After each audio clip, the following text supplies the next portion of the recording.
सर्व अच्युत गोत्रे बंधू आणि भगिनी, त्याचप्रमाणे साधू संतांना दंडवत प्रणाम. आज आपण 102 नंबरच्या सत्संगामध्ये प्रवेश करत आहोत. गेली अनेक सत्संगापासून आपण धर्म आचाराच्या अनुषंगाने चिंतन करत आहोत. वासनिक अवस्थेत, नामधारक अवस्थेत असताना आपण धर्मतत्वज्ञान आणि आचारविचाराच्या अनुषंगाने कोणत्या दृष्टीनं आपण त्याकडे बघावं आणि कशा पद्धतीनं आपण त्या आचाराकडे बघत असताना तो आचार करण्याचा प्रयत्न करावा याचं चिंतन करत आहोत. आणि हे चिंतन करत असताना आत्तापर्यंत आपण 100च्या वरची सूत्रांचं चिंतन केलं आणि यावरून आपल्याला लक्षात आलं असेल की आपण कितीतरी वचनं, परमेश्वरांनी सांगितलेले 1237 वचनापैकी कितीतरी वचनं आपण या अवस्थेत असताना ते पाळू शकतो, आचार करू शकतो. कारण त्या अवस्थेतला जो साधनवंत आहे त्या अवस्थेनुसार आणि त्याच्या योग्यते पात्रतेनुसार त्यांनी त्या वचनांकडे जर बघितलं आणि आपण करण्याचा प्रयत्न केला तर नक्कीच ते आपल्याला प्राप्त होऊ शकतं किंवा आपल्याला करता येऊ शकतं. आणि यातूनच पुढे जाऊन आपली जी आचाराच्या अनुषंगाने जी दृढता आहे, प्रगल्भता आहे किंवा विचाराची परिपक्वता आहे ती आपोआपच वाढत असते. आणि त्यावेळेस धर्माच्या अनुषंगाने आपोआप आपल्यामध्ये परमेश्वराच्या समर्थवादावरची जी निष्ठा आहे ती वाढत असते. कारण आपण आता ह्या धर्माच्या अनुषंगाने धार्मिकतेच्या रस्त्यावरती चालत आहोत. आपल्या जीवनाचं जे ध्येय परमेश्वर प्राप्तीचं ते करण्याचा प्रयत्न करत आहोत. आणि हे करत असताना या प्रवासामध्ये जे जे उपयोगी पडेल ते आपण आता घेत आहोत, त्याचा संग्रह करत आहोत. कधीतरी आपल्याला त्याचा उपयोग होणार आहे, आज उपयोग करतोय, उद्या उपयोग करणार आहे, या अशा अनुषंगाने आपण त्याचं चिंतन करणार आहोत. प्रत्येक सत्संगामध्ये आपण 10 ते 12 सूत्र याचं चिंतन करतो आणि त्याला उत्स्फूर्त असा प्रतिसाद सद्भक्तांनी दिलेला आहे. अनेक सद्भक्त किंवा साधू संतसुद्धा प्रतिक्रिया व्यक्त करतात, शुभचिंतन व्यक्त करतात आणि त्यातून माझ्यासारख्याला एक प्रेरणा, एक बळ भेटतं. कारण आपण आपल्या अनुषंगाने, आपण आपल्यासाठी हे सत्संग घेत असतो, चिंतन करत असतो. परंतु अनुषंगिक त्याचा कोणाला जर फायदा होत असेल तर नक्कीच आपण करण्याचा प्रयत्न करतोय. खरं म्हणजे धर्मावरती आपण खूप कमी बोलतो. आजपर्यंत ती परिस्थिती होते. परंतु माझा विचार असा आहे की वासनिक असेल त्यांनी त्याच्या पद्धतीनं, त्याच्या योग्यतेनुसार, त्याच्या पात्रतेनुसार धर्मावरती चर्चा, चिंतन केलं पाहिजे, मंथन केलं पाहिजे. वासनिक असेल त्या वासनिकांनी आपापल्या योग्यतेनुसार चर्चा, चिंतन, मंथन केलं पाहिजे. आणि ते करण्यातूनच आपली परिपक्वता होत असते. धर्माच्या अनुषंगाने समाजामध्ये असलेला धर्माचा जो गैरसमज आहे किंवा प्रतिकूलता आहे ती आपोआप निघून जात असते, उदासीनता निघून जात असते आणि त्याला अप्रत्यक्षरित्या निमित्त आपण होत असतो. ज्ञान हे दिल्याने वाढत असतं, पक्व होत असतं. अशा पद्धतीनं परमेश्वरांनी ही ज्ञानाची जी उधळण आहे ती मुक्त हस्ते पूर्णपणे केलेली आपल्याला आढळते. परंतु आपल्याला त्यातली जाणीव किंवा त्यातला समज नसल्यामुळं त्याच्यामध्ये बरेच गैरसमज आणि संभ्रमावस्था निर्माण होऊन आपण थांबलेलो आहोत. खरं म्हणजे जे ज्ञान आपण घ्यायला सुरुवात केली किंवा सुरुवात करतोय त्यातून आपोआपच आपल्यामध्ये एक निर्भयता, एक आत्मविश्वास निर्माण होतो. आणि धर्माच्या अनुषंगाने आपण धर्म पाळत असताना समाजामध्ये सुद्धा आत्मविश्वासाने वावरत असतो. जर यदा कदाचित तुमच्यामध्ये अज्ञान असेल, धर्माच्या विषयी तुम्हाला काही जाणीव नसेल तर तुम्ही आपोआपच समाजामध्ये राहत असताना एक न्यूनगंड आणि भीती घेऊन बाळगत असतात. आणि तो धर्म किती श्रेष्ठ असेल, कितीही पारदर्शक आणि स्पष्ट असेल तरी आपल्याला त्या पद्धतीनं सांगता येत नसल्यामुळं आपण त्या धर्माला लपवून ठेवत असतो.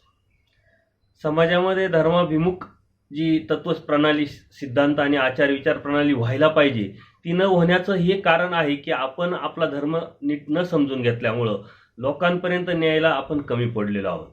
आणि परमेश्वरांनी तर सर्व जीवांना मुक्त असते, कोणत्याही प्रकारची कंजूसी न करता ज्या योग्यतेचा जो भक्त असेल त्या पद्धतीनं त्याला तत्वज्ञान सांगितलं, समजून ज्ञान दिलं परंतु आपल्यामध्ये ती कमतरता का भासली तर आपण त्या पद्धतीने ते समजून नाही घेतलेलं आहे. आणि म्हणून पहिले आपण आपल्याला साठी जर समजून घेतलं तर आपोआप त्याचा आपल्यासाठी उपयोग होता समाजासाठी उपयोग होत असतो. आणि अशा अनुषंगाने आपण ही आचार प्रणाली बघत असतो. मागच्या वेळेस काकू कक्षा भावार्थ प्रकरण जाणावे ह्या वचनापर्यंत आपण आलेलो आहोत. आणि यावरती कितीही विवेचन केलं, स्पष्टीकरण केलं, चिंतन केलं तरी कमीच आहे. कारण धर्माची जी व्याप्ती आहे ही खूप मोठी आहे. धर्म तत्वज्ञान हे खूप मोठा समुद्र आहे आणि त्याची व्याप्ती एवढी अमर्यादा असल्यामुळं आपल्याला एखादी गोष्ट समजली तर दुसरी गोष्ट समजलेली नसते, दुसरी गोष्ट समजली तर तिसरी गोष्ट समजलेली नसते. आणि त्याचा आवाका एवढा मोठा असल्यामुळं आपल्या बुद्धीच्या कुवतीप्रमाणे आपण ते समजून पण घेऊ शकत नाही. आणि म्हणून जे समजलंय तेच घेऊन आपण पळत असतो, तेच आपण चालत असतो आणि त्यालाच आपण धर्म समजत असतो. परंतु धर्म हा इतका अमर्याद आहे तर साऱ्या बाजूनी तो धर्म आपण समजून घ्यावं. आणि त्या समजून घेतल्यानंतर त्यातला जो मतीत अर्थ आहे, तो गर्भित अर्थ आहे, आपण समजून घेतल्यानंतरच आपण इतरांना सांगू शकतो. अशा पद्धतीनं सूत्रांकड, वचनाकड, लेळेकड आपण सर्व अंगानी, सर्व बाजूनी बघितलं पाहिजे आणि तशा पद्धतीनेच ते घेतलं पाहिजे असं परमेश्वर आपल्याला या वचनातून सांगतात. खरं म्हणजे संभ्रमावस्था यामुळेच निर्माण होते की परमेश्वरांनी जे सूत्र किंवा वचन किंवा लीळा जी केली आहे तिचा हेतू जसा आहे तसा यथार्थपणे न समजल्यामुळं आपण आपल्या मनाने अर्थ लावतो, सोक्तीचा अर्थ लावतो आणि त्यातून संभ्रमावस्था निर्माण होते. पण परमेश्वरांनी ते स्पष्ट नाकारलंय. धर्मतत्वज्ञान सांगत असताना, चर्चा करत असताना, ऐकताना किंवा सांगताना सोक्तीचं, लोकोक्तीचं हे कोणत्या प्रकारचं सांगायला नाही लावलेलं आहे. आणि म्हणून धर्म काकू कक्षा भावार्थ प्रकरणे अशा पद्धतीनं समजून घ्यावं आणि जाणून घ्यावं. एखादी गोष्टमध्ये आपली जर प्रश्न असेल, संभ्रमावस्था असेल तर गुरुजनांकडून तो विषय समजून घ्यावं आणि नंतर त्यावरती प्रतिक्रिया द्यावी, त्यावरती बोलावं. कारण धर्मतत्वज्ञान इतकं मोठं, एखाद्या वेळेस एखाद्याने अचानक जर प्रश्न विचारला आपल्याला तर आपण तो प्रश्नाचं उत्तर लगेच देऊ शकत नाही. मग ते खोटं द्यायला आपण आपला जे मान्यता किंवा आपलं अस्तित्व लपवण्यासाठी किंवा दाखवण्यासाठी आपण काहीतरी थातुरमातूर सांगून मोकळं होतो. पण ते अत्यंत चुकीचं आहे. आपण स्पष्ट सांगितलं पाहिजे की मला ते लक्षात येत नाही, मी आता ते बघतो आणि बघून तुम्हाला सांगतो. कारण ही धर्मतत्वज्ञान इतकं मोठं आहे का ते कितीही आपण घोकलं, कितीही चिंतन केलं, कितीही मनन केलं तरी ते तेवढी प्रगल्भता किंवा तेवढी प्रज्ञावता आपल्याकडे नसल्यामुळं आपण ते सांगू शकत नाही. काही साधू संत आहे किंवा काही पूर्वी जे आपले पूर्वज आपले होऊन गेले की ज्यांनी लीळाचरित्राचं पूर्ण पाठांतर केलेलं होतं किंवा पाठांतर होतं त्यांचं आणि त्या पद्धतीनं ते पाठ पडले. म्हणजे पूजनीय हिराईसा पाठ आपण जे म्हणतो तर हिराईसा नावाच्या ज्या भक्त होत्या त्यांचं तोंडपाठ ती लीळाचरित्र होतं आणि त्यांनी ते लिहून काढलं होतं.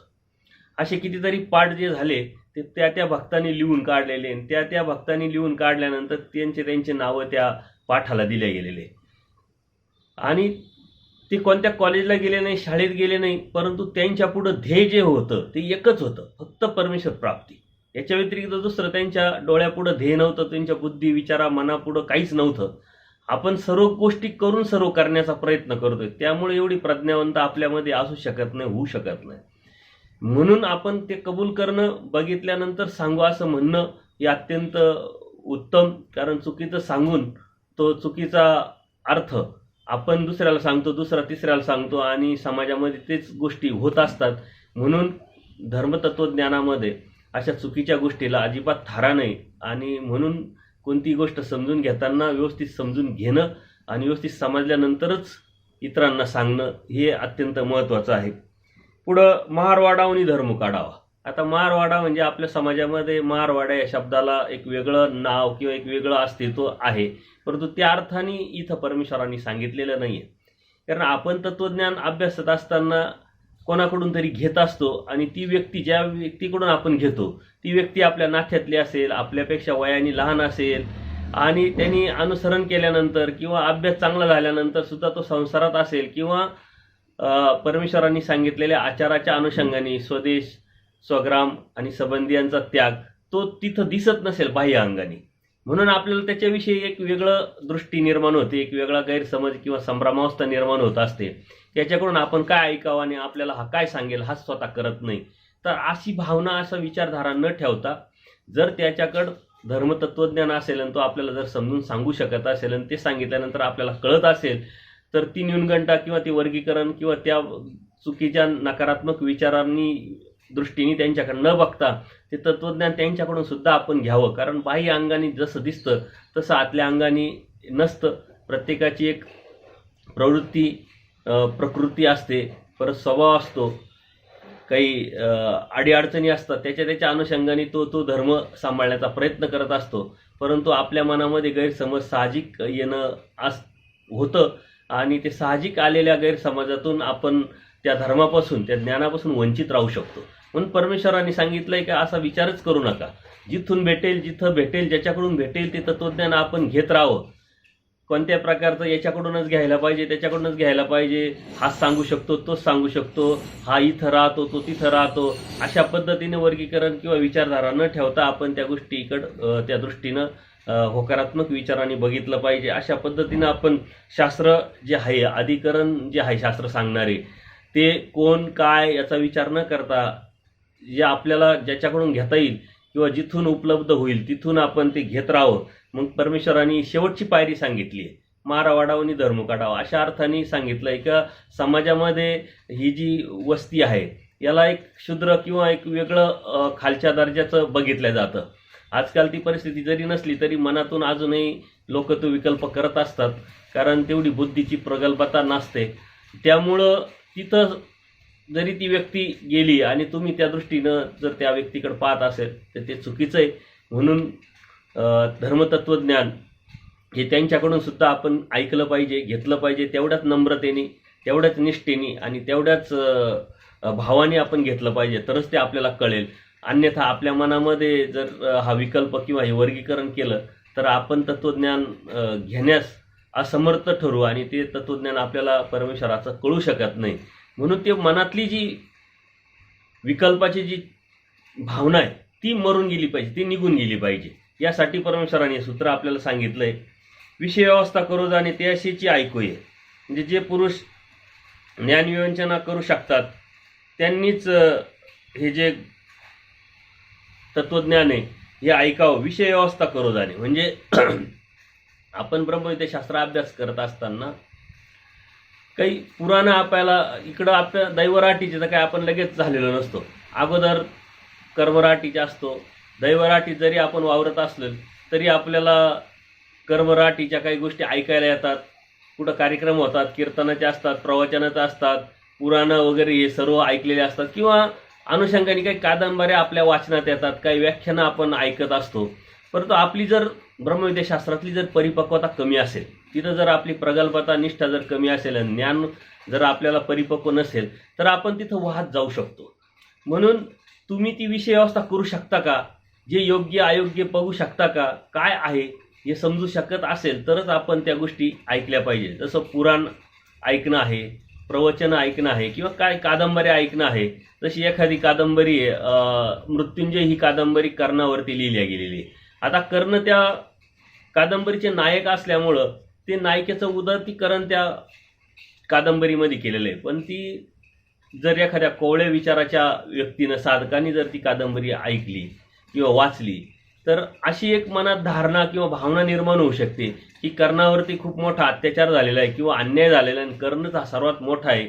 पांडवांकडे पाहण्याची दृष्टिकोन आपला बदलतो, परमेश्वराकडे पाहण्याचा दृष्टिकोन आपल्याला बदलतो. म्हणून ही जी विषय व्यवस्था जर आपण जर करू शकत असेल तरच या गोष्टी आपण केल्या पाहिजे. आणि श्रीकृष्ण महाराजांच्या बाबतीत या गोष्टी समाजामध्ये आपल्याला बऱ्याच ठिकाणी ऐकायला भेटतात. कारण श्रीकृष्ण महाराजांच्या लीळांमध्ये किंवा चरित्रामध्ये अशा गोष्टी बऱ्याचशा येतात की श्रीकृष्ण महाराजां हे जरासंध हा श्रीकृष्ण महाराजांपेक्षा श्रेष्ठ असा आपला सर्वसामान्य माणूस समजू शकतो. कारण श्रीकृष्ण महाराजांनी 16 सहस्त्र बायका केल्या. परत जरासंधला बघून परमेश्वर युद्धामधून पळून गेले किंवा बरेच त्यांच्या समोर त्यांचे जे वंशज आहे यादव हे एकामेकाशी भांडतच मृत्यूला गेले.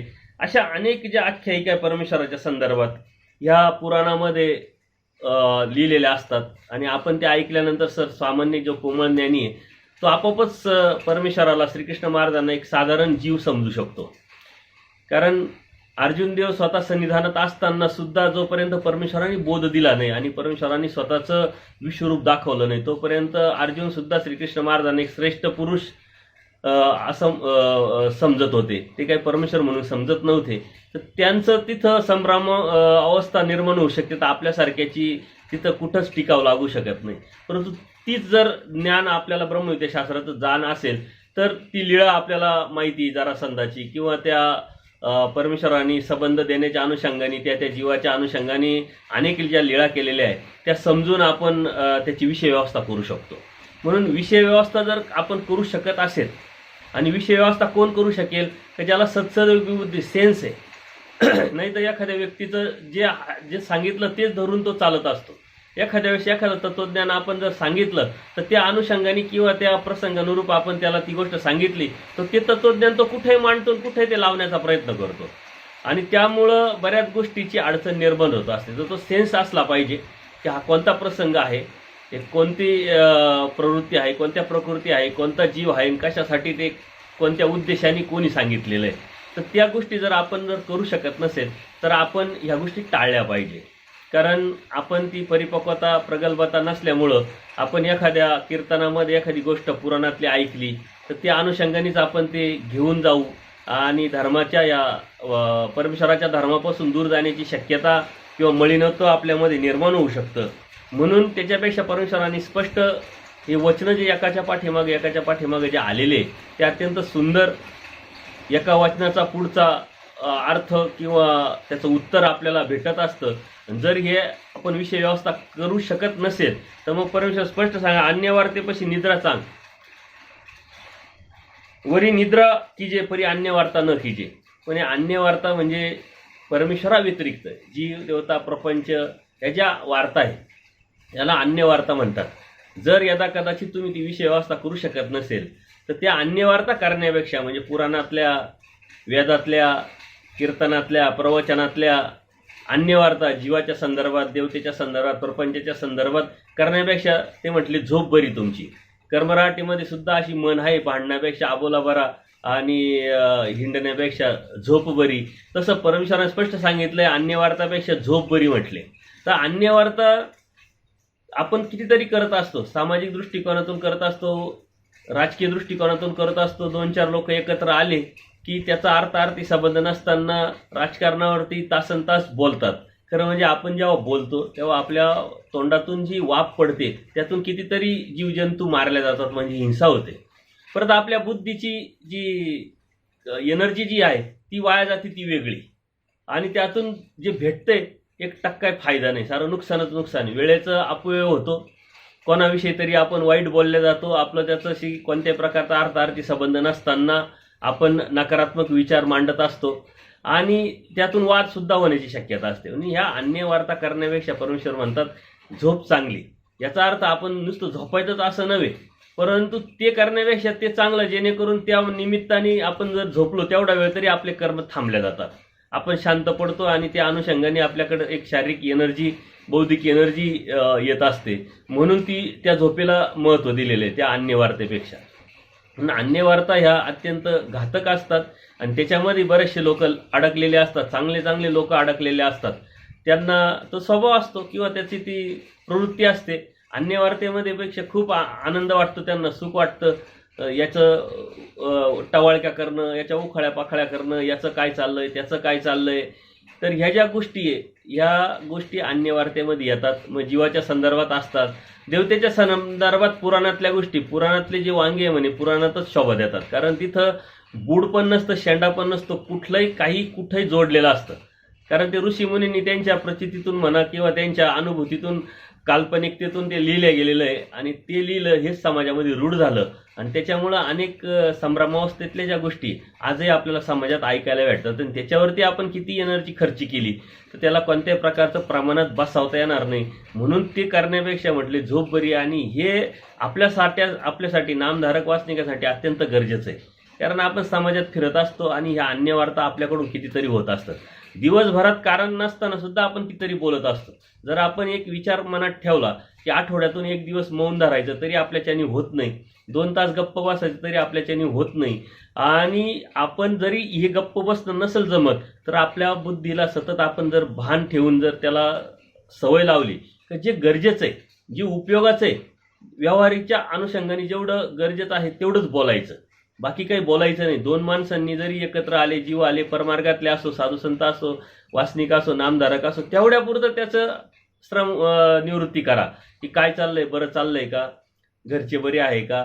परमेश्वरांनी बघा लीळा चरित्रामध्ये कितीतरी भक्त परमेश्वराच्या सन्निधानात आल्यानंतर खूप आगळपागळ परमेश्वराने कधीच विचारलेलं दिसत नाही. तेवढ्यापुरतं तुमचे घरचे निकेनी आहे का, व्यवस्थित आहे का, याच्या व्यतिरिक्त परमेश्वराने पुढं जाऊन कधी काही विचारलं नाही.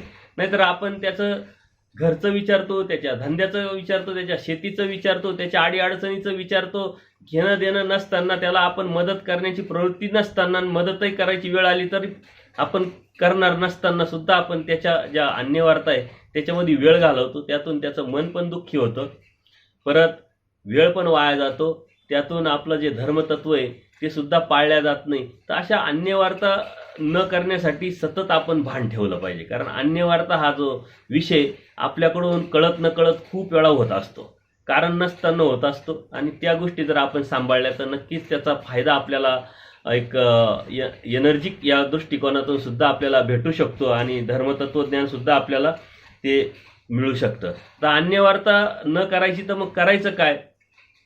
सुख श्रेय शृंगार ये तिन्ही नाही ते काही का गोष्टी ते अरुण रुंदन की. परमेश्वराचं ब्रह्मविद्याशास्त्र आपण अभ्यासावं. ते अभ्यासत असताना, जर चर्चा करत असताना, संवाद साधत असताना जर त्या चर्चेमधून समाधान होत नसेल तर ते सुद्धा काही उपयोगाचं नाही म्हटले.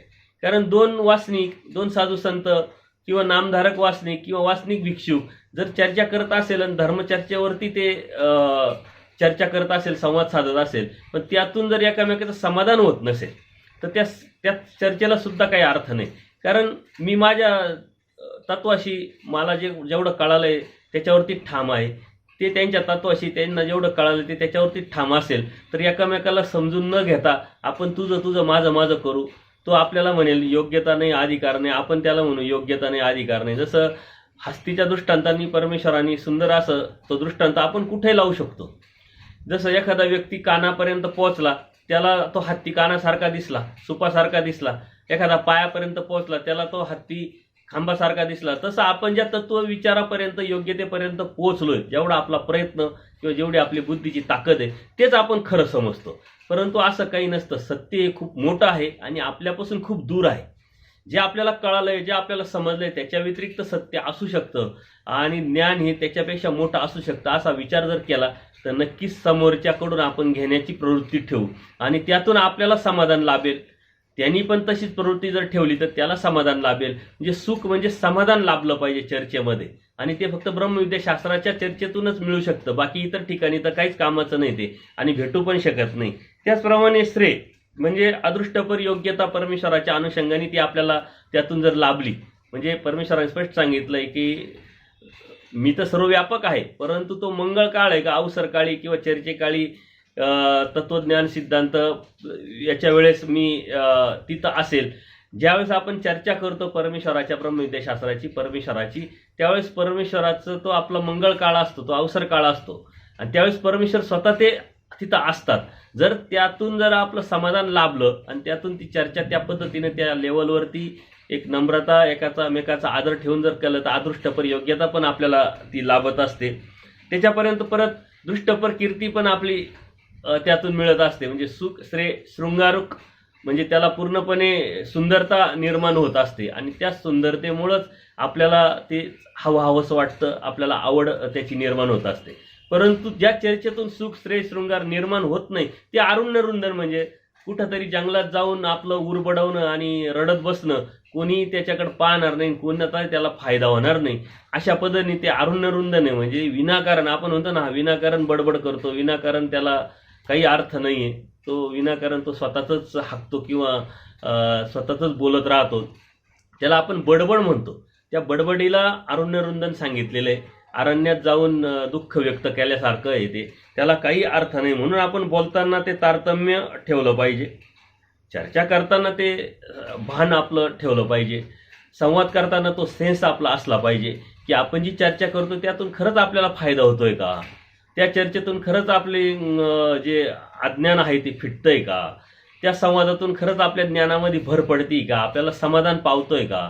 खरंच तुम्हाला जर ते व्यसन असेल आणि त्याच विचाराचे एकत्र जर तुम्ही आले, आपण जर आलो, तर ती चर्चा करत असताना खरंच आपल्याला खूप चांगलं वाटत असतं आणि ती चर्चा हवीशी वाटत असते. यांच्याबरोबर शास्त्र चर्चा करावी, 4 गोष्टी आपल्याला कळतात, आपण समजून सांगावं, त्यांच्याकडून समजून घ्यावं, आपली प्रचिती त्यांची प्रचिती एकामेकाला जर शेअर करत राहिलो तर नक्कीच त्याचा फायदा होत असतो. म्हणून ज्या चर्चेमध्ये सुख श्रेय शृंगार नाही, ती चर्चा काही कामाची नाही, तो संवाद काही कामाचा नाही.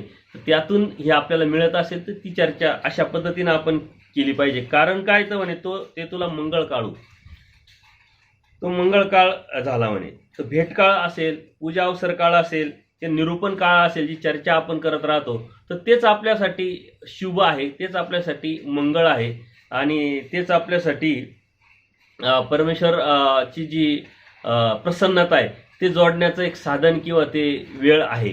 म्हणून आपण त्या बाजूनी त्या गोष्टीचा विचार केला पाहिजे. कारण मंगळ काळ आपण अमंगल शुभ अशुभ याच्यामध्ये खूप अडकलेलो आहे. पण परमेश्वराने सांगितलं तो मंगळ काळ आहे. तो म्हणजे कोणता, का ज्यावेळेस तुम्ही शास्त्रचर्चा करता, ज्यावेळेस तुम्ही स्मरण करता, ज्यावेळेस तुम्ही देवपूजा करता, ज्यावेळेस तुम्ही वाचन करता, ज्यावेळेस तुम्ही सत्संग ऐकता, ज्यावेळेस तुम्ही चिकित्सा ठेवून काहीतरी शोधण्याचा प्रयत्न करता, तो तुमच्यासाठी शुभ आहे, तेच तुमच्यासाठी मंगळ काळ आहे, तोच परमेश्वर तुमच्याजवळ असण्याचं ठिकाण आहे. आणि आपण यात आता किती वेळ देतो याचा विचार करा. दिवसभरामध्ये आपण जितक्या वेळ सत्संग घेतो, ऐकतो, जितक्या वेळ आपण अभ्यास करतो, जितक्या वेळ आपण स्मरण चिंतन करतो, जितक्या वेळेस आपण शास्त्रावरती चर्चा चिंतन मंथन संवाद करतो, जितक्या वेळेस पूजा अवसर आपण करतो, तितक्या वेळ परमेश्वरची प्रसन्नता आपण लाभवत असतो आणि घेत असतो. तो आपल्यासाठी शुभ आहे. म्हणून आपल्यासाठी शुभ अशुभ जे अन्य राटीमध्ये पाळतात त्याचा काही संबंध नाही. आपण कुठेही कोणतीही गोष्ट करत असताना जर परमेश्वराने निरंतर स्मरण करायला लावलंय आणि ते स्मरण आपल्या मुखामध्ये सतत जर असेल तर आपल्याला प्रत्येक क्षण, प्रत्येक ठिकाण, प्रत्येक वेळ ही शुभच आहे. त्याच्यामुळं अशुभ किंवा योग्य अयोग्य याचा जो परिपाठ आपल्या मनामध्ये पक्का झालेला आहे तो काढायचा जर असेल तर ह्या सूत्राचं जर आपण नीट मतितार्थ किंवा हेतू किंवा भावार्थ जर समजून घेतला तर नक्कीच आपण या अंधश्रद्धेतून किंवा या नकारात्मक विचारातून बाहेर पडू.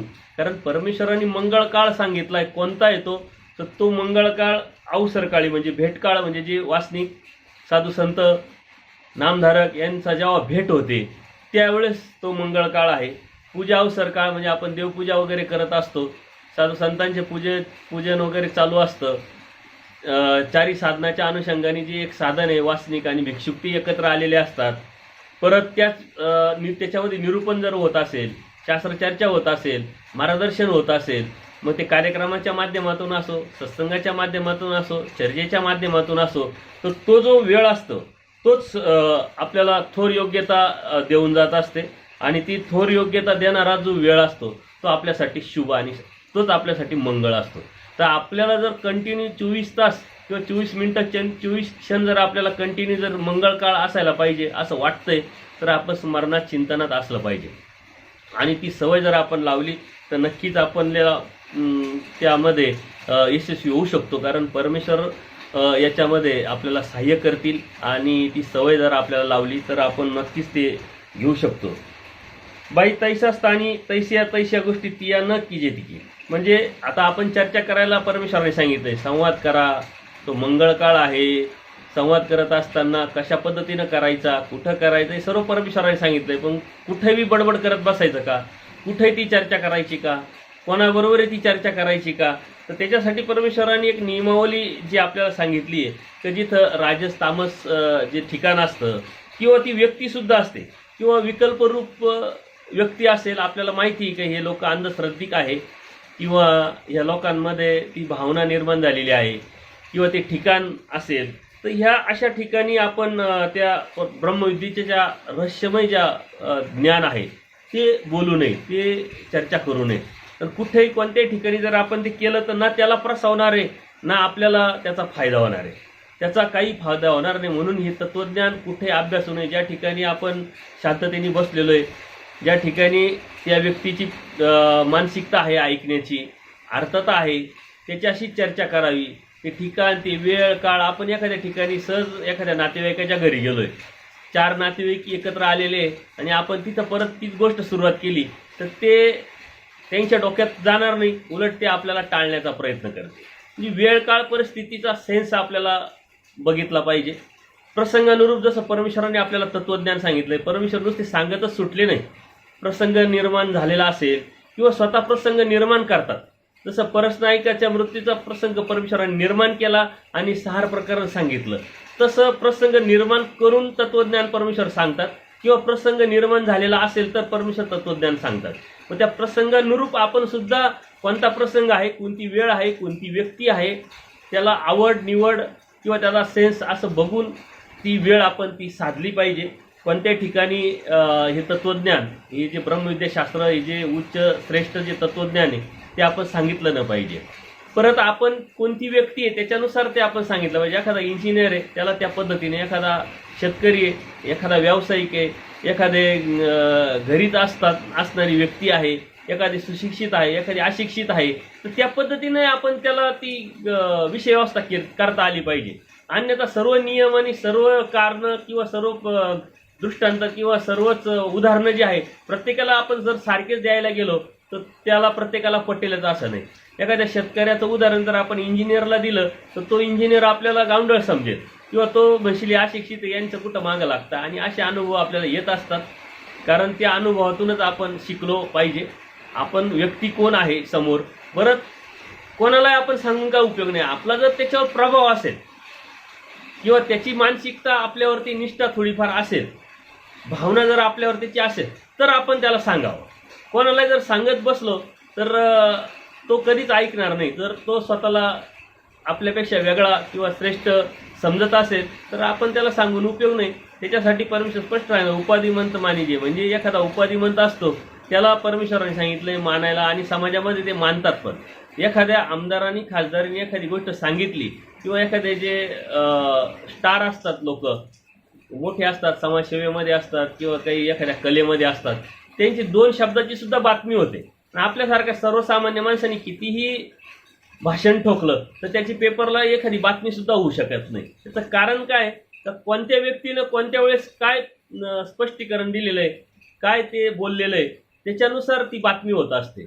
म्हणून आपण कोणाला सांगावं, कधी सांगावं, कशा पद्धतीने सांगावं, कोणत्या वातावरणात सांगावं, हे आपण ठरवून घेतलं पाहिजे. आपल्याला ते समजलं पाहिजे. तो सेन्स आहे, व्यावहारिक सेन्स आहे. व्यावहारिक बुद्धी धर्मी उपयोगाला आहे. आपण कोणत्याही दुकानात काही आणायला जात नाही. एखाद्या सोनाराच्या दुकानात जर किराणा आणायला गेलो आणि किराणाच्या दुकानात जनरल स्टोअर्समध्ये आपण सोनं मागायला गेलो तर लोक आपल्याला वेडेच काढतील. म्हणून तो सेन्स आपल्याला आहे, तो व्यावहारिक नॉलेज आपल्याला आहे का कोणत्या दुकानामध्ये कोणती वस्तू घ्यायची आहे, कोणत्या दुकानात आपण काय मागायचं आहे किंवा कोणत्या ठिकाणी गेल्यानंतर आपल्याला कसं वागायचं आहे, कसं राहायचं. आपल्या एकदम मित्राच्या जवळच्या मित्राच्या घरात गेलो तर आपण हसतो, खिदळतो, त्याची चेष्टा मस्करी करतो. तेच आपल्या एखाद्या सोयऱ्याच्या घरी गेलो तर आपण अत्यंत चिडीचूप शांत बसलेलो असतो. एक सेन्स आपण तो पाळलेला असतो, ती एक नम्रता किंवा ती मर्यादा आपण ठरवून घेतलेली असते. तर कोणत्या ठिकाणी काय कधी हे आपल्याला कळालं पाहिजे. नाही तर परमेश्वर सांगतात की तत्त्वज्ञान सांगा, चर्चा करा, संवाद करा, मग कुठंही कधीही केव्हाही केल्याने त्याची उलट अवहेलना होईल, अपवित्रता निर्माण होईल आणि आपल्याविषयी समाजामध्ये जी धारणा चांगली यायला पाहिजे, होकारात्मक यायला पाहिजे, ती नकारात्मकमध्ये ती मोडेल. कारण त्याची दृष्टिकोन आपल्याकडे पाहण्याचा वेगळा आहे आणि आपण भलतंच त्याला जर सांगायला लागलो तरी किती हिताचा असेल, किती त्याच्या फायद्याचा असेल आणि किती श्रेष्ठत्वाच्या अनुषंगाने तत्त्वज्ञान जरी आपण सांगत असलो तर ती वेळ नाही आहे, ती वेळ, ती व्यक्ती नाही आहे, ती वातावरण नाही पोषक किंवा ती जागा ती नाही आहे, असं आपल्याला लक्षात आलं पाहिजे. अन्यथा त्यातून अनेक अडचणी निर्माण होऊ शकतात. संवादामध्ये विसंवाद निर्माण होऊन वाद होण्याची शक्यता निर्माण होतात आणि असे कितीतरी अनुभव आपल्याला आजूबाजूला भेटत असतात. म्हणून परमेश्वर सांगतात कोणत्याही ठिकाणी तशा गोष्टी म्हणजे ब्रह्मविद्याशास्त्राच्या परमेश्वराच्या गोष्टी करू नये म्हणे. हा ग हे तुमचे रहस्य किंगा, आपले रहस्य ते अनिका प्रतिकृती जे ना, कारण ते तुमचं रहस्य आहे. तुम्हाला समजलंय परमेश्वर, तुम्हाला बोध झालेला आहे, म्हणून तुम्हाला त्याचं गांभीर्य आहे किंवा त्याचं श्रेष्ठत्व किंवा त्याची किंमत माहिती आहे. आपण अन्य होतो तेव्हा आपल्यालाही ते चुकीचं वाटत होतं. कोणीतरी म्हणत होतं की परमेश्वर वेगळा आहे, जीव वेगळा आहे, तर आपल्याला ते एकदम वेगळं वाटायचं. आपण त्यांना मूर्खात काढायचं किंवा वेळ समजायचं, सारं जग म्हणतंय सर्व एक आहे आणि हे म्हणतं वेगवेगळं आहे, असं कसं काय, हा वेगळा तो वेगळा तो वेगळा, याची भक्ती करून उपयोग नाही, त्याची भक्ती केली तरच उपयोग. हे जे वर्गीकरण आहे हे आपल्याला कधी आपण ऐकलेलं नसताना आपल्याला कोणीतरी सांगितलं तर आपल्याला त्याचं गांभीर्य तर नसतं, पण त्याला आपण मूर्खात काढत असतो आणि असे अनुभव आपल्याला आलेले असतात. माझा एक अनुभव, मी बॅचलर ऑफ कम्युनिकेशन जर्नलिझमच्या कोर्सला ॲडमिशन घेतलं, म्हणजे पत्रकारिता करण्याच्या अनुषंगाने, आणि तिथं पत्रकारितेला बरेचसे विद्यार्थी हे ब्राह्मण समाजाचे थोडेसे उच्च वर्णातले लोक असतात. तर तिथं काही ग्रामीण 5-7 विद्यार्थी आम्ही होतो आणि बाकीचे सारे असे लोक होते. काही अनुषंगाने काहीतरी चर्चा झाली आणि ती चर्चेमध्ये ते गणपती पूजन, कोणताही कार्यक्रम घ्यायचा असला का गणपती पूजन, ते मग पूजा करायचे, नारळ फोडायचे किंवा प्रसाद द्यायचे. तर त्यांनी काही विचार केला की प्रत्येकाला एक एक कार्यक्रमाच्या अनुषंगाने आपण मानमान्यता द्यायची. वेळ माझी आल्यानंतर मी म्हटलं नाही भाऊ, मला काही चालत नाही आणि आम्ही गणपतीला काही मान्यता देत नाही किंवा गणपती काही आम्ही मानत नाही. त्यांना इतकं आश्चर्य वाटलं की हा माणूस नास्तिक आहे का काय. मग त्यातून चर्चेतून मी सांगितलं का श्रीकृष्ण महाराज हेच परमेश्वर आहे, गणपती वगैरे काही परमेश्वर नाही, ती देवता आहे, ते सामर्थ्य. तर त्यांनी ह्या गोष्टी कधी ऐकलेल्याच नाही. ते ऐकल्यानंतर त्यांनी सर्वांनी मला वेड्यात काढल्यासारखं झालं आणि तेव्हापासून मला ते टाळायला पण लागले. का काहीतरी वेगळं आहे, काहीतरी बडबड करत राहतो, काहीतरी बकत राहतो. तर कोणत्या वेळेस कोणती गोष्ट सांगावी हा सेन्स जर आपण नाही पाळला तर आपलीच अवहेलना, म्हणजे अप्रत्यक्षरित्या आपल्या धर्माची, परमेश्वराची अवहेलना होण्याची शक्यता असते. आणि वरून त्यांनी मला अशी सूचना केली की तुम्ही इथं बोलले बरं झालं, पण इथून इकडं तिकडं काही बोलू नका म्हणे, यातून वाद होण्याची शक्यता आहे, यातून दंगल होण्याची शक्यता आहे, यातून असं होईल, यातून तसं होईल. अशा पद्धतीने त्या अनुभवाकडे जेव्हा मला पुढं जाऊन धर्मशास्त्र चर्चा अभ्यास गुरुजनांकडून भेटायला लागला तेव्हा लक्षात आलं की अरे आपण तो प्रसंग अनुभवलेला आहे, तो प्रसंगामध्ये आपल्याला असा असा अनुभव आलेला आहे. तर हे जे आपण अनुभवलेलं असतं समाजात फिरत असताना, चर्चा करत असताना, संवाद करत असताना, कधीतरी एखाद्या कार्यक्रमाला गेलो, आपण म्हणतो आम्हाला प्रसाद चालत नाही, मग ते म्हणतात अरे प्रसाद आहे काय झालं, जेवण चालत नाही, जेवण आहे, अन्न आहे, पूर्ण ब्रह्म आहे, काय चाललं. किंवा एखादे अन्य साधू आले त्यांचे, आपण गेल्यानंतर त्याचं दर्शनच घेतलं नाही, तर ते दर्शन घेतल्यानंतर ते म्हणतात अरे गुरुर ब्रह्म गुरुर विष्णू गुरुर देव महेश्वरा, अशी आपली संस्कृती आणि तुम्ही पाया पडत नाही, तुम्ही दर्शन घेत नाही, म्हणजे तुम्ही काय खूप श्रेष्ठ झाले का. किंवा आम्ही तुमच्या देवाला येतो, तुमचे साधू संत आले, आम्ही दंडोत घालतो, स्मरण त्याला त्यांच्या पाया पडतो आणि तुम्ही आमची अवहेलना करतात. तर म्हणून परमेश्वरांनी विषय व्यवस्था करू जाणे, त्या ठिकाणी जो करू शकतो त्यानेच तिथं जावं किंवा ते टाळलं पाहिजे. ती कुशलता, ती व्यावहारिकता आपण सांभाळली पाहिजे आणि असे प्रसंग येत राहतात. असाच एक प्रसंग माझ्या जीवनात होता, ज्यावेळेस धर्मात जरी वाचलो तरी एवढी ज्ञानाची परिपक्वता नाही, परंतु ती निष्ठा, ती परमेश्वराच्या समर्थवादाचा भाव असल्यामुळं एक CA माझे मित्र होते आणि त्यांनी मला सांगितलं की तुम्ही खूप धार्मिक आहात, तर तुम्हाला एका ठिकाणी मला घेऊन जायचंय, तर चला. तर मला वाटलं ठीक आहे, यांचा काही कार्यक्रम असेल, प्रोग्राम असेल, म्हणून त्यांनी मला बोलवलं आणि गाडीत आम्ही, त्यांचे गुरुजन आलेले होते आणि त्या गुरुच्या ठिकाणी ते घेऊन मला गेले. आता त्यांनी ते गुरूंना पाहिल्यानंतर ते गाडीतून उतरले, ते त्यांचं दर्शन वगैरे एकदम ते खूप विशिष्ट बुद्धीसारखे, ते त्यांची भक्ती वगैरे मी बघितली. तर आपल्याला काही चालत नाही हे मला माहिती आहे, परंतु त्या व्यक्तीला काय माहिती, त्या व्यक्तीला असं वाटलं की हा धार्मिक आहे आणि चला आपल्या गुरुचं यांना बी दर्शन होईल, यांना लाभ होईल, अशा उद्देशाने त्यांचा उद्देश असल्यामुळं. कारण मी कधी चर्चा करत गेलो तर मी स्वतःहून महानुभाव आहे, आमचं तत्वज्ञान सिद्धांत असं सांगत नाही. मी श्रीकृष्ण महाराजांची लीळा, श्रीकृष्ण महाराजांचं तत्वज्ञान, श्रीमद भगवद्गीता यावरती जोर देत असल्यामुळं त्यांना असं वाटतं धार्मिक आहे. त्याच्यामुळं ती विषय व्यवस्था आपण केलेली असल्यामुळं त्यांना त्याचं काही माहिती नाही. तर मी बाजूला जाऊन उभं राहिलो, त्यांना ते खूप आश्चर्य वाटलं. आता त्या साधू जे होते, अन्य सारे लोक येऊन त्यांच्या दर्शन करत होते, त्यांना काही पूजा अर्चा करत होते, त्यांचं सर्व त्यांना काही द्रव्य देत होते, काही पदार्थ देत होते, त्यांचं त्यांच्याकडे लक्ष नव्हतं. पण मी बाजूला कोपऱ्यात उभं आहे, मी दर्शन नाही घेतलं नाही, काहीच नाही, त्यांचं माझ्याकडे लक्ष गेलं. आता त्यांनी ओळखलं का ही कोणतरी वेगळी व्यक्ती आहे आणि म्हणून त्यांनी मला खुणवलं, इकडे या म्हणे तुम्ही कोण. मग मी नाव सांगितलं, म्हणलं आम्ही महानुभाव संप्रदायाचे आहोत. तर त्या, आता ते साधू अन्य जरी असले तरी त्यांनी महानुभाव संप्रदायाचा थोडाफार अभ्यास केलेला असेल. ते स्वतःहून म्हटले हा बरोबर काय हरकत नाही, तुम्हाला चालत नाही म्हणे, तर तुम्ही तिथं बसा ते एका त्यांच्या शिष्याला बोलवलं, यांना काही द्या म्हणे. म्हटलं नाही मला काही चालणार नाही, एक माझ्या मित्रांनी बोलवलं म्हणून त्याचा मान ठेवून म्हणून मी इथं आलेलो आहे. मग त्यांनी ती विषय व्यवस्था केली, मी विषय व्यवस्था केली, बाजूला झालो. त्या मित्राला मग सांगितलं की आमचं असं तत्वज्ञान आहे. नंतर असा प्रसंग आणि अशा योग आला का त्या व्यक्तीबरोबर खूप जास्त नंतर माझे संपर्क राहिला नाही, कारण तोच मला टाळायला लागला.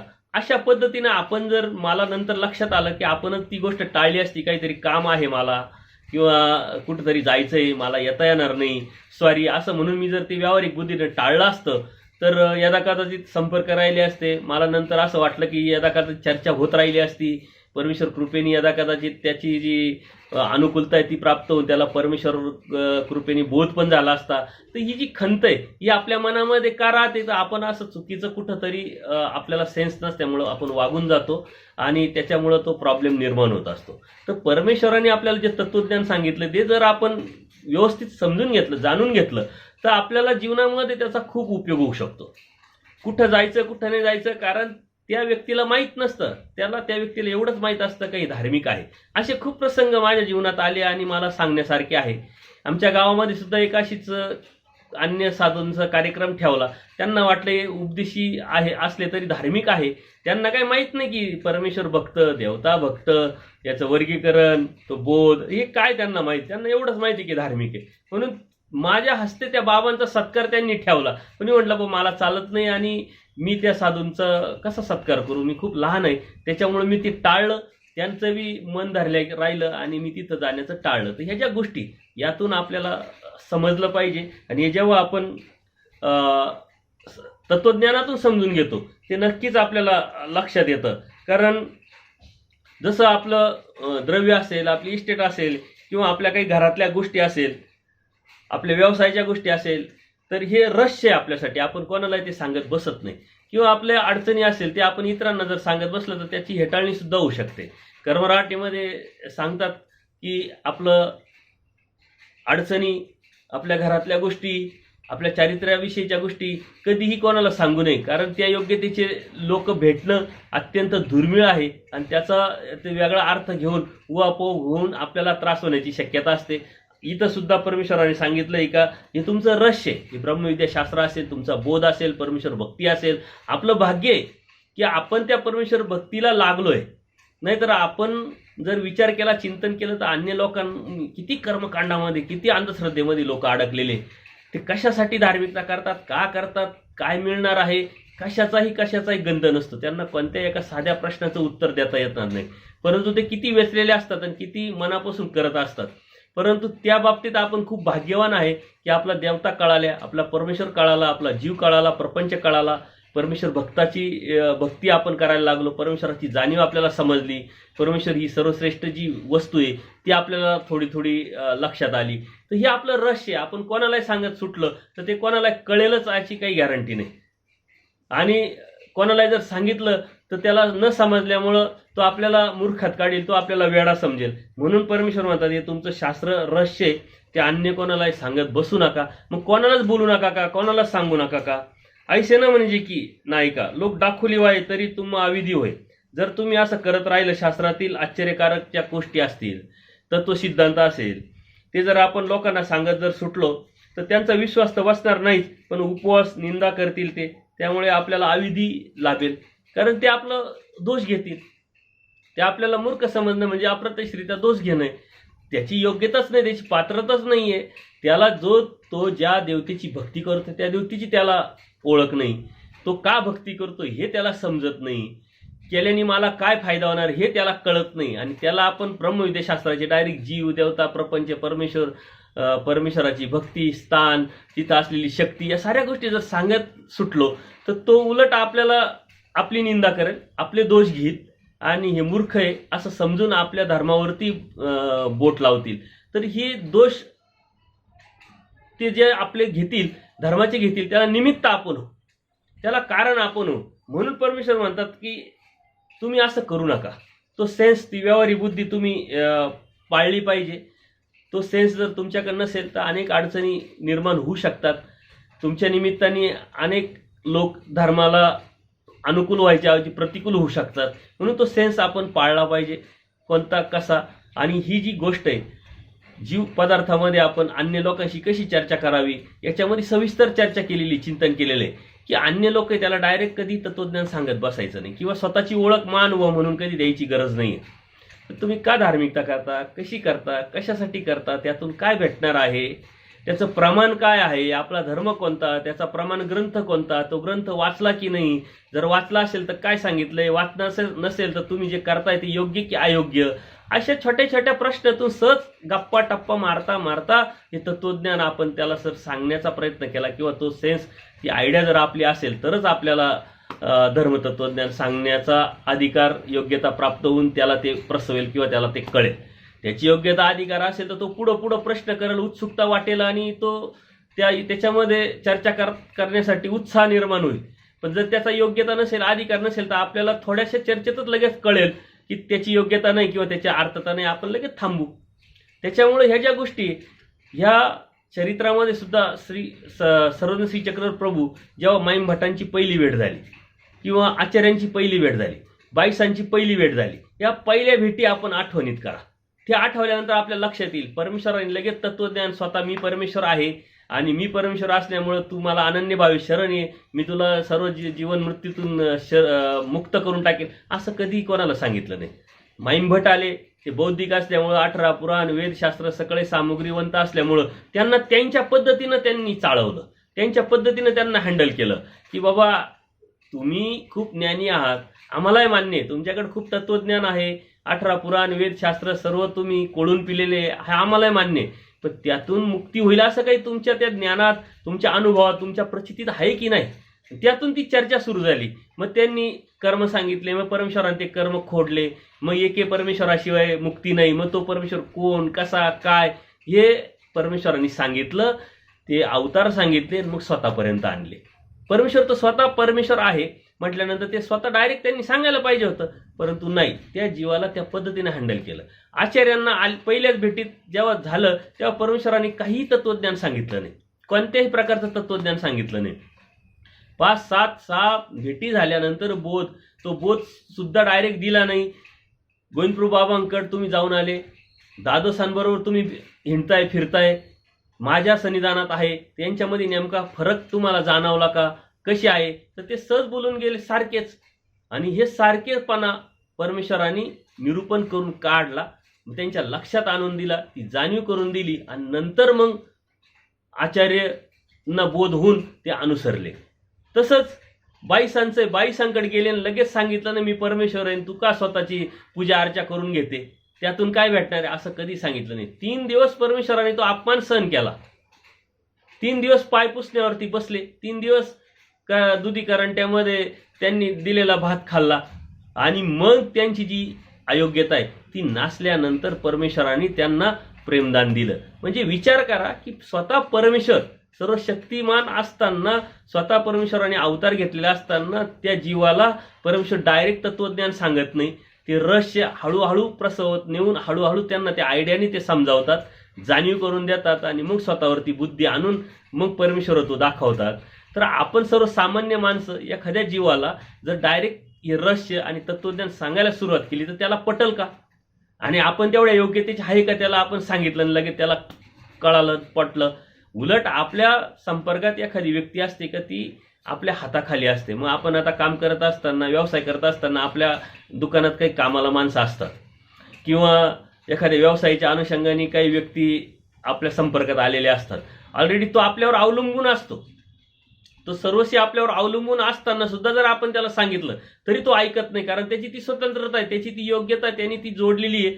आणि त्याचे जर अडथळे असेल तर आपण किती सांगून का उपयोग नाही.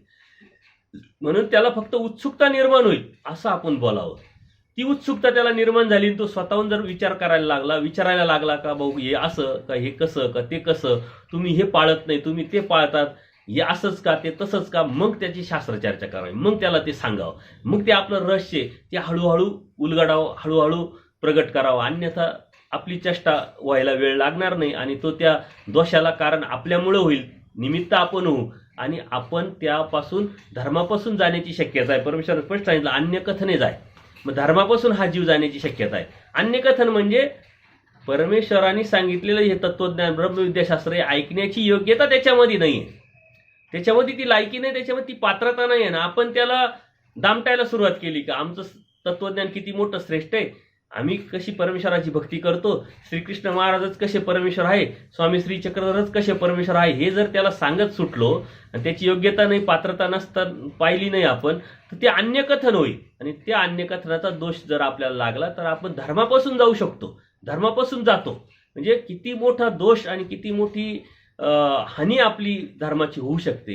कारण अनंत जन्मात अनंत सृष्ट्या गेल्या, त्याच्यानंतर आपल्याला बोध झाला, प्रत्येक सृष्टीमध्ये परमेश्वराने बोध देऊन सुद्धा आपण तो सांडावला.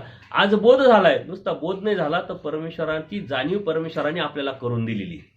चारी पदार्थाचं तत्वज्ञान आपल्याला परमेश्वरांनी समजून सांगितलंय, समजून सांगून कार्यकारण स्वरूप लक्षणाच्या माध्यमातून ते आपल्याला कळालंय, समजलेलं आहे. आणि अशा छोट्याशा गोष्टीनं, छोट्याशा आपल्या अव्यवहाराने जर आपण धर्मापासून जात असेल तर त्या परमेश्वरांनी सृष्टी निर्माण केली, स्वतः अवतार घेतला, वाडोवेडी फिरून तत्वज्ञान सांगितलं, कोणाला तरी निमित्त करून आपल्याला बोध दिला, कोणाला तरी निमित्त करून तत्वज्ञानची जाणीव करून दिली, ते सर्व उपयोगात पडणार नाही, ते सर्व वाया जाईल. एक फक्त चूक, अन्य कथने, म्हणजे योग्यता, पात्रता, अधिकार नसताना जर आपण त्याला सांगितलं तर ह्या गोष्टी होऊ शकतात. आता काही सद्भक्त यावरती प्रश्न निर्माण करतात आणि यावरती अनेक चर्चा करतात. आपण हे सोशल मीडियातून बोलतोय, आता हे सोशल मीडियातून बोलतोय, माझ्या समोर तुम्ही कोण आहे कोण नाही आहे हे सर्व अधांतरित आहे. मी काय समजतो का, ही योग्य अधिकारी जे जीव आहे ते माझ्या समोर आहे आणि परमेश्वराने हे कर्तव्य म्हणून, ड्युटी म्हणून माझ्यावरती जबाबदारी दिलेली आहे. म्हणून तेवढ्या तळमळीनं आपलेपणाने मी ते सांगण्याचा प्रयत्न करतोय. आता तुम्ही जे ऐकताय त्याची तुमच्यामध्ये ती योग्यता, पात्रता असेल तर नक्कीच परमेश्वराकडून ते तुम्हाला होईल. कारण मला माहीत नाही कोण ऐकणार आहे. आता नेहमीचे जे सद्भक्त आहे बरोबर ते प्रतिक्रिया देत असतात, ऐकत असतात, ऐकल्याने काही प्रश्न निर्माण होतात, त्यातून त्यांच्या प्रश्नाचं उत्तर त्यांना भेटतं आणि शास्त्रचर्चा होऊन ती योग्यता ते प्राप्त करत असतात. आता ह्या यूट्यूबवरती असेल, फेसबुकवरती असेल, ही व्हिडिओ जातात, परंतु मला असा एकही अजून अनुभव नाही, 100 सत्संग झाले की एखाद्या अन्य माणसाने ऐकलाय तो उत्सुकता म्हणून, चिकित्सा म्हणून मला प्रश्न विचारला, असा एकही अनुभव नाही. कारण 1 तासाचा व्हिडिओ हा ऐकण्यासाठी वेळ काढावा लागेल. बरं, नुसता वेळ काढून उपयोग नाही, तर तेवढी एकाग्रता पण त्यांनी साधली पाहिजे. ते मन लावून जर एकाग्र होऊन त्यांनी ऐकलं तर त्याला कळणार आहे. अन्यथा चालता चालता, बोलता बोलता, उठता उठता, गाडीवर फिरता फिरता जर ऐकलं तर त्याला काही कळणार नाही.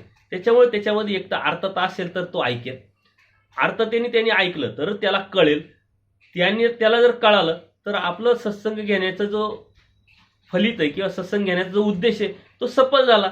त्याच्यामुळे ज्याच्यामध्ये अर्थता आहे, ज्याच्यामध्ये योग्यता आहे, पात्रता आहे, तेच हे लोक ऐकणार आहे. कोणी ऐकू शकत नाही. अन्यपर्यंत तर मी एक प्रयोग पण केला का, पहिली एक लिंक मी अन्य लोकांना पाठवली, कोणीही प्रतिक्रिया दिली नाही का मी हा सत्संग ऐकला आणि हे ऐकलं. अन्य लोक जे माझ्या संपर्कात आहे त्यांना मी पाठवत असतो, पण कोणते सत्संग पाठवत असतो, अन्य लोकांसाठी घेतलेले सत्संग. एखाद्या कार्यक्रमात चर्चा किंवा भाषण केलेलं ते रेकॉर्डिंग करून त्यांना पाठवून द्यायचं. ते ऐकतात तेव्हा वा वा तुम्ही खूप सुंदर बोलले, याच्या व्यतिरिक्त त्यांच्या काही प्रतिक्रिया नसतात. ते बी एक रिलेशन सांभाळायचं म्हणून, एक काहीतरी बोलायचं म्हणून, त्याला काही अर्थ नसतो. कारण त्याची योग्यताच नाही, त्याची पात्रताच नाही आहे. ते कोणाचं बी आयऱ्या गायऱ्याचं काम नाही. एखाद्या 10वीच्या विद्यार्थ्याला आपण जर कॉलेजचं सांगायला लागलो आणि एखाद्या दुसरीच्या विद्यार्थ्याला आपण 10वीचं सांगायला लागलो तर कसं जमेल? तो सेन्स आपला असला पाहिजे की हा 10वीचा विद्यार्थी, त्याला त्या पद्धतीने सांगितलं पाहिजे. तो बुद्धी, ती व्यावहारिक बुद्धी आपल्याला असली पाहिजे की अरे हा सुशिक्षित आहे, हा डॉक्टर आहे, हा इंजिनियर आहे, किंवा हा शेतकरी आहे, हा कामगार आहे. अशा पद्धतीनं त्याच्या बॅकग्राऊंडनुसार, त्याच्या परिस्थितीनुसार, त्याच्या बुद्धीच्या कृतीनुसार किंवा त्याचा आडाखा घेऊन आपण हे तत्वज्ञान त्याला आपण सांगितलं पाहिजे. जर असा सेन्स, अशी व्यावहारिक बुद्धी आपण जर नाही पाळली तर परमेश्वर म्हणता अन्य कथने जाय. म्हणजे या अन्य कथनाचा दोष लागून परमेश्वराच्या धर्मापासून आपण जाऊ शकतो आणि जातात. म्हणूनच परमेश्वराने सांगितलं अन्य कथने जाय. धर्मापासून कोण कोण जातो तर अन्य कथने जाय. अत्यंत व्यापक असं सूत्र आहे, अत्यंत मोठं तत्वज्ञानाच्या अनुषंगाने 2च शब्दाचं सूत्र. परंतु अन्य कथन हा विषय खूप मोठा आहे. परंतु कसा, काय, केव्हा तो सेन्स आपण जर घेऊन जर पाळलं तर मग आपल्याला ते समजणार आहे. बरं, अन्य कथने जर अन्य कथने जरी आपण त्याचा विचार नाही केला आणि सांगतच सुटलो तर म्हटले तेथून होय ते तिचे विपरीत बुद्धीच आहे. म्हणजे तो सेन्स आपण नाहीये आणि एखाद्या अधिकार नसताना त्या व्यक्तीला आपण तत्वज्ञान सांगत राहिलो तर तो आपल्याला मूर्ख समजून तो आपल्यापासून रिलेशन तोडून टाकतो. म्हणजे ज्याच्यापासून ते होण्याची शक्यता असते त्याच्यापासूनच ते दूर जातो किंवा संवाद साधला जात नाही. त्याला पुढे जो लाभ होणार होता तो होत नाही. त्याच्यामुळं विपरीतता निर्माण होते, त्याच्यामध्ये ती प्रतिकूलता निर्माण होते आणि ती प्रतिकूलता निर्माण झाल्यामुळं त्याला जो लाभ होणार होता तो होत नाही. आता ह्या सूत्राचे वेगवेगळ्या अर्थाने बरेच अर्थ घेतल्या जातात की ज्या विद्यावंताच्या अनुषंगाने असेल किंवा ब्रह्मविद्याशास्त्राच्या एखाद्या गुरुजनांकडून आपण हे घेतो तर त्यांच्यावरतीच आपण विपरीत होत असतो. का होतो तर आपल्यामध्ये ती अयोग्यता असल्यामुळं किंवा तो सेन्स आपल्याला नसल्यामुळं किंवा ज्यांच्या बाबतीत आपल्याला तत्वज्ञान ते देतात त्यांच्यावरच आपण विपरीत का होतो तर त्यांच्याकडे दोष आपण पाहत राहतो. तर एक बोधकथा आहे की एक अन्य साधू असतात आणि ते अन्य साधू म्हणा किंवा आपले साधू म्हणा कोणी घ्या तर त्या पद्धतीनं त्यांच्याकडे शिष्यवर्ग असतो अभ्यास करण्यासाठी.